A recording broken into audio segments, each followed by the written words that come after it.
سلام بچه‌ها، حالتون چطوره؟ امروز اومدم با یه ویدیوی جدید، حتما ببینید.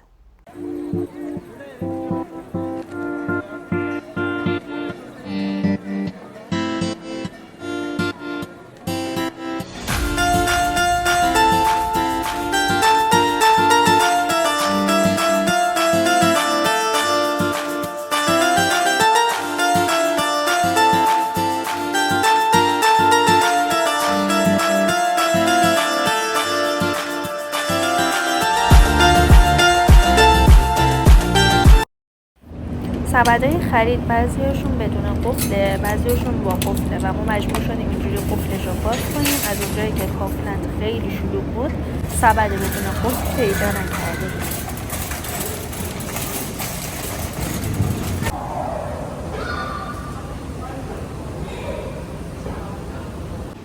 خب اینم دستگاه بازیافت قوطی و بطری خالیه. به ازای هر بطری یا قوطی 25 سنت کوپن دریافت میکنید که میتونید یا نقدی دریافت کنید یا توی خریدای بعدی از جمع کل خرید کم کنید. 3 کیلو پرتقال شد 3 یورو و 99 سنت و 4 تا لیمو ترش 1 یورو و 19 سنت. قیمت رب 89 سنته که من این مدل رب رو میگیرم.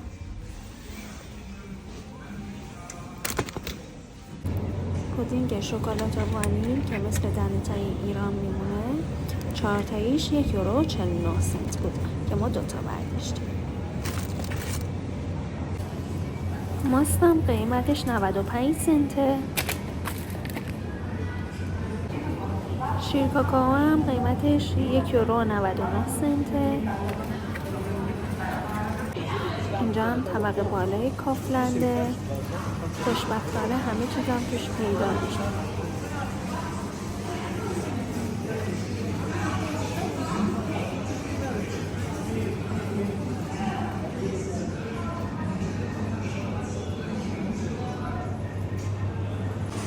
اینجا هم قسمت یخچالی هست که حالا گوشت و مرغ و کالباس و سوسیس تو این قسمت قرار میگیره.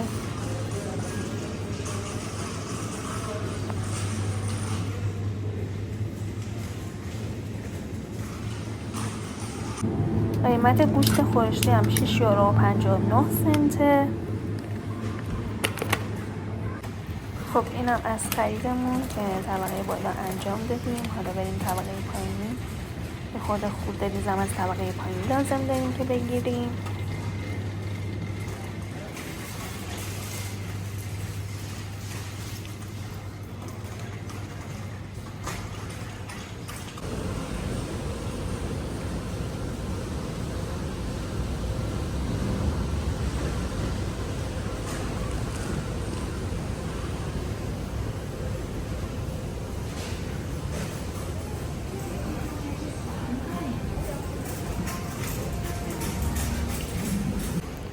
اینا هم باکسای آماده واسه کادو دادن هستش که حالا هر کی که دوست داشته باشه از اینا میگیره و کادو میده.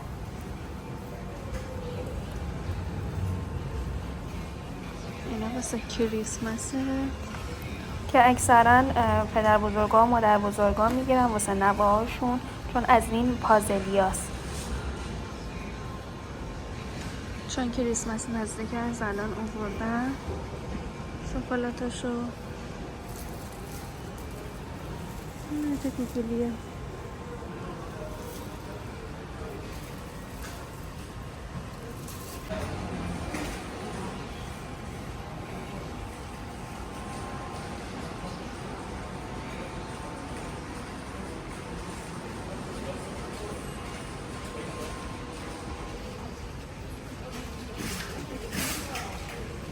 به نظرم تنوع شکلات کریسمسی خیلی زیاده و خیلی برام جالب بود، مخصوصا این شکلات بابا نوئلی.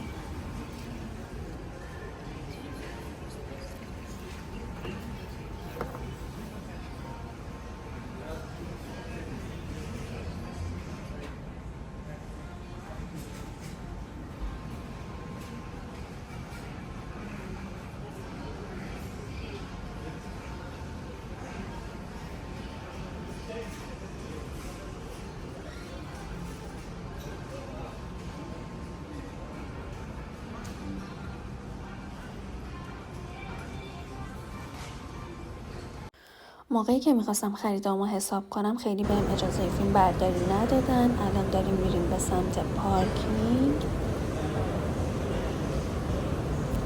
این دستگاهی که میبینید دستگاه پرداخت هزینه پارکینگ کافلند هست که اگر خرید کرده باشین رسید خرید رو میتونید اون پایین اسکن کنید و پارکینگ براتون رایگان میشه. به نظرتون کل هزینه خرید ما چقدر شد؟ حتما توی کامنت برام بنویسید. لایک یادتون نره. امیدوارم که از ویدیوم خوشتون اومده باشه و تا ویدیوی بعدی 20 بال.